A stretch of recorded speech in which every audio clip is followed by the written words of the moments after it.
Maybe Earth isn't alone in its story. Have you ever looked up at the countless stars dotting the night sky and felt a profound sense of wonder, or maybe even a little bit of loneliness? We often ask, are we alone in the universe? But what if we're asking the wrong question? What if the real question is, are we the only ones who made it? Imagine, for a moment, that the cosmos is a graveyard of silent, failed worlds. What if Earth, our vibrant, teeming blue marble, is not the beginning of a grand cosmic story, but the sole survivor of countless cosmic tragedies? It's a sobering thought, but one that might completely change how we see our place in the universe. Today, we're going on a journey through the great filter of cosmic evolution, exploring the chilling possibility that we are the exception, not the rule. The idea that we might be alone because other civilizations have failed is known as the Great Filter Theory.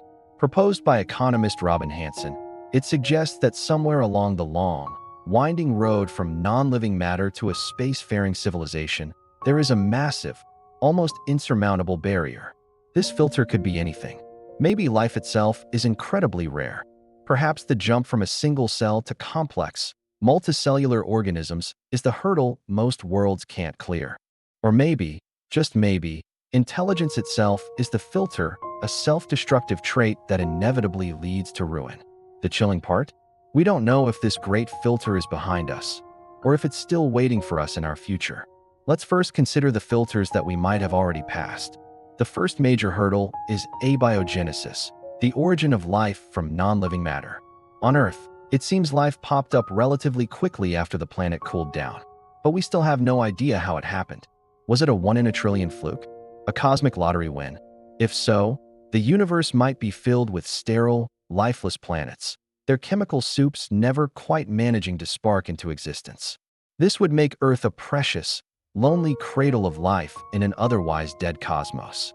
But let's say life isn't that rare. The next filter could be the leap to complex life. For about 2 billion years, life on Earth was just simple, single-celled organisms. Then, something incredible happened. Eukaryotes emerged. These are the complex cells with a nucleus and organelles that make up every plant, animal, and fungus on our planet. This transition was a monumental event.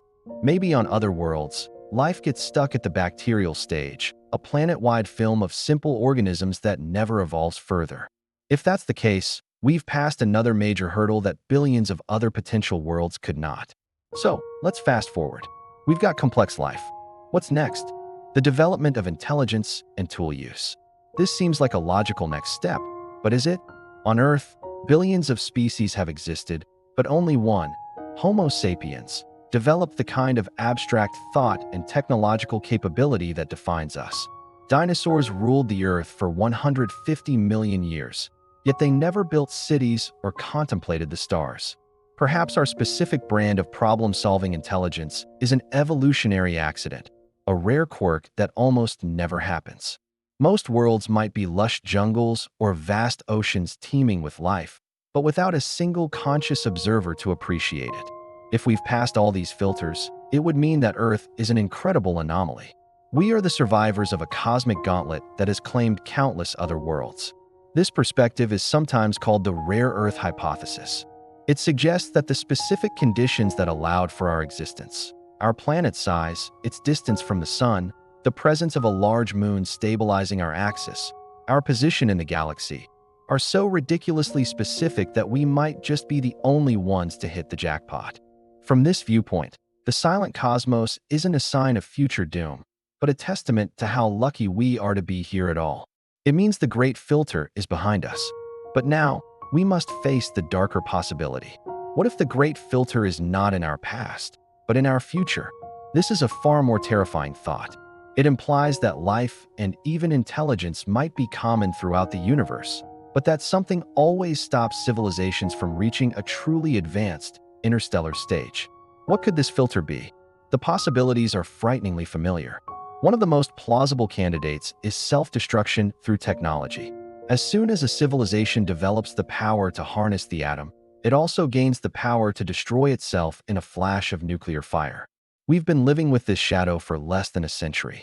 How many alien worlds reached this point and chose the path of mutual assured destruction? The silence we perceive could be the ghostly echo of 1,000 forgotten nuclear winters. Or perhaps the filter is environmental collapse. A civilization might become so successful at exploiting its planet's resources that it inevitably triggers a runaway climate catastrophe, making its world uninhabitable. Sound familiar? We are, right now, conducting this very experiment on our own planet. Maybe the cosmic norm is for a species to burn brightly and quickly, consuming its home before it can ever reach for the stars. The silence from the cosmos could be the sound of planets that overheated, choked on their own pollution, or ran out of resources. Another potential future filter is more subtle: technological stagnation or a biological dead end. Perhaps advanced civilizations inevitably create artificial superintelligences that see their creators as obsolete or a threat. Or maybe they engineer their own biology to a point of no return, becoming something no longer capable of curiosity or expansion. They might even retreat into simulated realities, digital paradises from which they never emerge, leaving the physical universe silent and empty. The universe could be full of civilizations that simply lost their ambition, content to live out their days in a digital dream. So where does that leave us? Standing on a knife's edge between two profound possibilities. Either we are incredibly, uniquely special, the first and perhaps only minds to awaken in this vast cosmic ocean, or we are just another fledgling civilization, speeding towards a predictable and unavoidable doom that has silenced everyone who came before us. One is a story of immense loneliness, the other is a story of impending tragedy. Both possibilities are humbling, and both carry a heavy responsibility. If we are the first, then we hold the future of consciousness for this entire sector of the galaxy in our hands. Every star we see could one day be home to our descendants. The silence of the universe isn't an ending, it's an invitation. It's a call to be careful, to be wise, and to carry the torch of life and consciousness out into the darkness. We have a duty to survive, to explore, and to become the ancestors of a galactic civilization, because if we don't, no one else will. But if the filter is ahead of us, then our current challenges, climate change, nuclear proliferation, political division, are not just problems. They are the problem. They are the final exam of civilization, the test that countless others have failed. This perspective transforms our struggles from mere geopolitics into a fight for the survival of intelligence itself in this corner of the cosmos.